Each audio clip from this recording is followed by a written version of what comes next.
Hi, this is Layla, and today I thought I would show you how to make this little gift bag for the holidays. It can hold 6 to 8 cards and envelopes, or some treats. Let's go over some of the measurements. I'm using a piece of paper for the sides of the bag that is 12 inches wide and 4 inches tall for this bag. The base of the bag is created from 2 1/4 by 5 1/2. Now I'm going to take my scoring tool and my paper trimmer and score 1/2 inch away from all 4 edges. I have a scoring board, but sometimes it's just easier to use my paper trimmer and a bone folder, since we're already going to be using the bone folder for this project. If you want to keep this to one 12-inch piece of paper, I highly suggest that you don't make too many revisions to the base of the bag. You need the base of the bag to have the 4 sides of it no more than 11 1/2 inches around. Now I'm snipping flaps on the ends of my piece of paper for the base. I've decided to do it where the ends get folded in and there's glue at the end of the box versus the sides. It's going to make a little bit smoother for the front and the back of the whole bag, and it's less likely for the cards or whatever contents of the bag to get caught on it. So I did draw a little image, and I'll give you an enlargement here in a sec of how far. But basically you're going in 1/2 inch, and then you're just making a little tiny triangle cutout so that it folds nicely.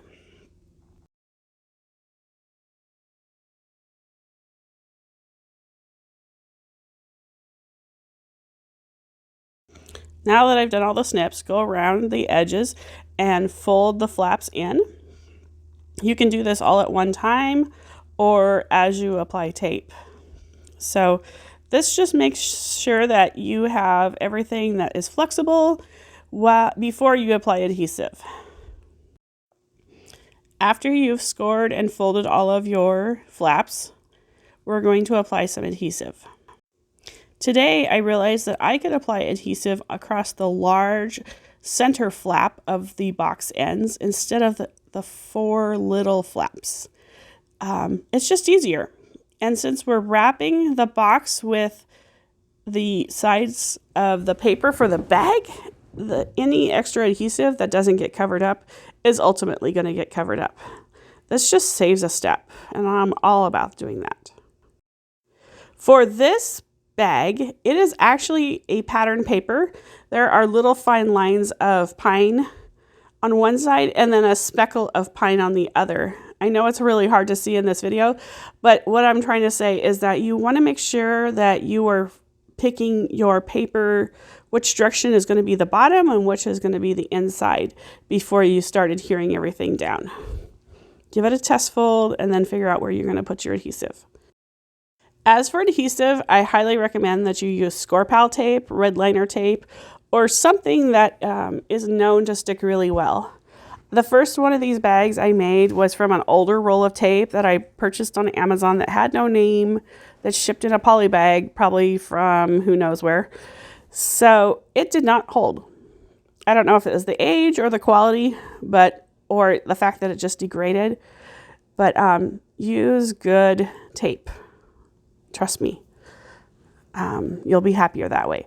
The other thing that you can do is you can add a little extra wet glue to your project after you've taped it, and that will give an extra layer of protection and security. Now for the sides of the bag. Now I wrote to myself some notes that I'm going to cover up, and here I'm trying to show you that I have some double-sided tape along one edge and across the bottom. This is for forming the bag itself. But in the meantime, we are going to put some trim on the inside top edge and the outside top edge of the bag. You saw I had to peel down the adhesive that I had put on that seals the bag. Now I am just getting that out of the way, and I put double-sided tape on this 1/2 inch tall by 12 inch long piece of trim. This trim could be a zip strip, a piece of ribbon, cardstock, pattern paper, you name it. Or glitter paper even, or shimmer trim. It's totally up to you, but the one that goes on the inside of the bag is kind of just like a designer purse design. It adds to it. Sometimes I put a contrast in that, but it does add a little bit of extra structure. Now I prepped this piece before shooting the video, and I had one little place where the double-sided tape got covered up along the top by the piece of trim. So now I'm going back and adding that a little more adhesive. Okay, I'm not exactly sure what I was trying to show you in this segment, but I think it was the fact that we have 3 places where we have put trim and that. I'm pointing to the fact that this double-sided piece of tape here is what is going to attach to the box that we made earlier. I'm pulling half of the tape liner off, and now I'm going to start sticking it down. I generally stick it down starting in the middle of the box. That way the seam is right in the middle of the back. If it's too close to a corner, then there's going to be a lot of tension on it. I'm using my bone folder to burnish the adhesive and make sure it sticks really well. Note that I am creasing at the corners of the box, but I am not forming a crease the rest of the way up the side of the bag. So it's going to be rounded as it goes up towards the top. And that's kind of one of the neat features of this bag. So just keep going, go along and burnish, and then apply the wrap on this box to the next side of the box.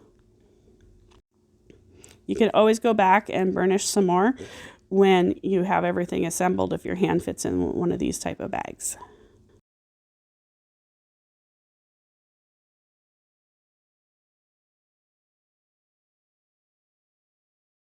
Okay, we're now in the home stretch here, and you're just going to bring it around, kind of crimp it where the corners are at, and make sure it really is good and adhered to the little base of the bag and that. Sorry, I'm slipping out of camera view, but I'm trying to keep it there.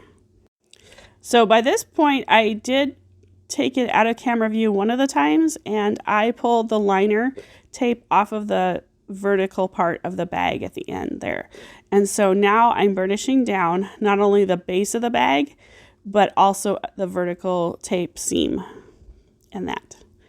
And you can see that there was a good reason for us to put the first piece of trim on, because it's kind of hard to do it on the inside of a bag. Now I have another strip. It's also a 1/2 inch by 12 inches. And I've already put the double-sided tape on it. And I am starting at the seam of the bag, and I am continuing to go around the edge. Trust me, after you've done a couple of these bags, these go together pretty fast. My first one, it looked like a drunk trying to put on this trim, but by number 3 here, I am feeling like a pro, even with the camera rolling, which completely frays my nerves and makes me jumpy. Once again, I'm rubbing everything down. I'm using the round part of my bone folder because it doesn't apply too much direct pressure and cause creases. I am noticing that the ends of the bag wrapper are not quite meeting up perfectly. And so I am going to use some wet adhesive. Close to my heart says Liquid Glass. If you haven't seen Liquid Glass before, it is a non-toxic water cleanup glue that dries clear and glassy if you apply it on the surface. It also is very, very strong. I like its little nozzle that can just kind of work into a crevice, and you just want the tiniest amount of glue. You'll see that I still squeeze too much in, and I'm going to grab a tissue that I already had on my desk from something else that I was gluing and just dab it off. And now use a clothespin or some type of little clip, or if you have time, you can even just put something heavy on it to make sure that they bond really nicely. For me, it's the clothespin because that way I can continue working on the bag. We're going to do the same exact way of putting another line of trim on the bottom of this bag. As the bottom of this bag has squared off corners, you're going to want to kind of pinch the trim so that it also gets squared off and folded, not just rounded around the corner. That's going to make it look really tidy and the way that this bag is designed to be. Once again, I'm going to be burnishing the inside of the bag so that I make sure that the double-sided tape is really stuck down.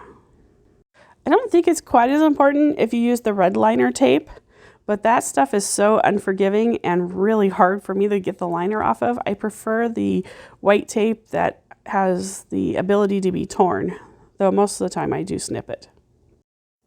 Okay, friends, since this is a purse, I'm going to give it 2 handles. They are 8.5 inches long and 1/2 inch wide. So this one here, I had squared it off right at the bottom of the trim, but this one I'm going to do dovetails with. It looks really neat with them.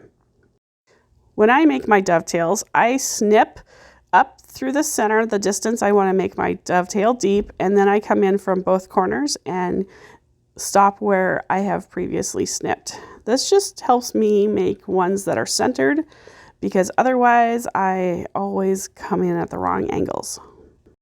With the dovetails complete, let's get some adhesive on there. I'm going to place the adhesive a little above where the dovetail comes up on the strap. With the adhesive in place, I'm going to attach them to the bag now. I am hanging the dovetail portion over the edge of the trim onto the white body of the bag, about 1/4 inch or so. The main thing that matters is that both sides are even. I don't have any measurements for this. I just eyeball it. My double-sided tape is fairly strong, but I am going to reinforce this with a dot of liquid glass. I'll use clips once again to hold the liquid glass until it sets. Okay, by the marvels of video editing, we have a completed bag, but we're not quite done. In inspecting this bag, I discovered that there are some gaps at the bottom where the sides attach to the box. I am going to use the fine tip nozzle on the liquid glass and squeeze some in there and let that cure and set. I'm just going to use some pressure for about 15 seconds and that will take care of it.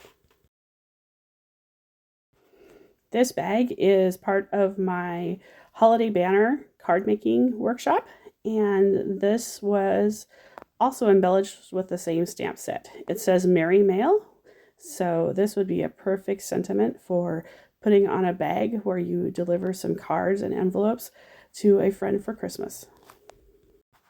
I want to thank you for watching my tutorial today, and please like and subscribe to my very baby but growing channel. Have a great day.